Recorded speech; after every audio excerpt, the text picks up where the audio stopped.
Hey, good morning. Thank you so much for being here. I'm Jessie Burgart, and I'm reading The Art of Focus by Dan Coe. I'm reading 3 pages a day live, and thank you for joining me. So I'm on page 160, and then today we're going to get into a section called the skill stack. All right. I would encourage you to train your focus on your current work. Start by setting a timer for 15 minutes of pure focus on a high priority task, no distractions. After a few days, increase that time to 30 minutes, then 45, then an hour. Like building a muscle, you won't be able to focus for a metaphorical 495-pound bench press on your first try.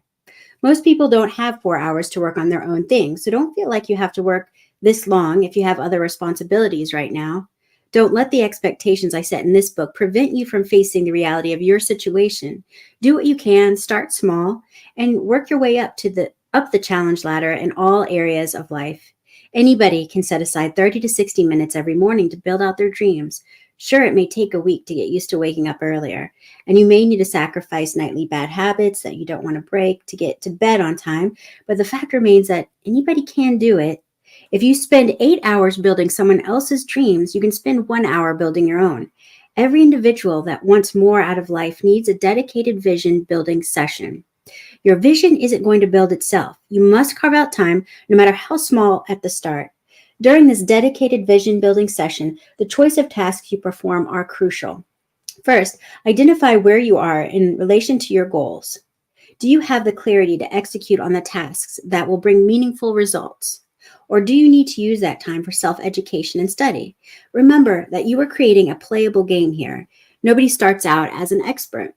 They graduate from novice to intermediate to advanced with a balance of education and practice to match that progression.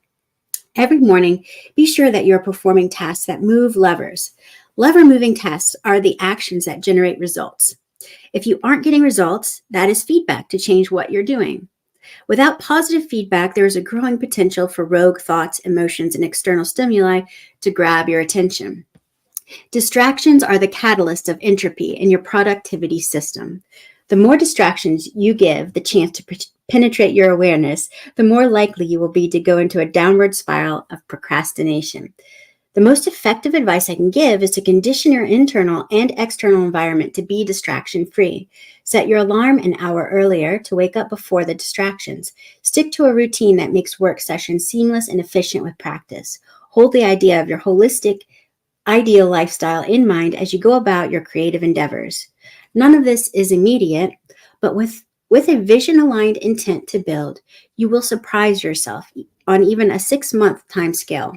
Focused work is how you change your life in record time. The skill stack. The state of work is changing. Specialists are out, but so are generalists. We live in a time of specialized generalism. You must pursue your curiosity, become obsessed with one crevice of reality, stack skills to solve burning problems within that domain, and let the base of your skill tree spread its roots into other connected domains. Learning one skill isn't enough, especially if that skill is compartmentalized, predictable, and lacks a need for creativity. If you can be trained to do it, into it, so can everyone else, and so can a robot. The difference between a human and a robot is consciousness. Consciousness is the clay of reality in which we create through order, routine, and minimizing states of chaos. The Renaissance era came after the famine, pandemics, and ignorance of the Dark Ages. It was a cultural, political, and economic rebirth that housed many of the thinkers, artists, and scientists we know today. One could say it was the creative emergence that went on to transcend and include the lessons from a period of struggle. During these times, there was what we know as a Renaissance man. During these times, there was what we know as a Renaissance man, a person who had a range of skills across multiple domains, like art, science, literature, music, and politics. Their critical thinking and creativity only helped with the application of their knowledge.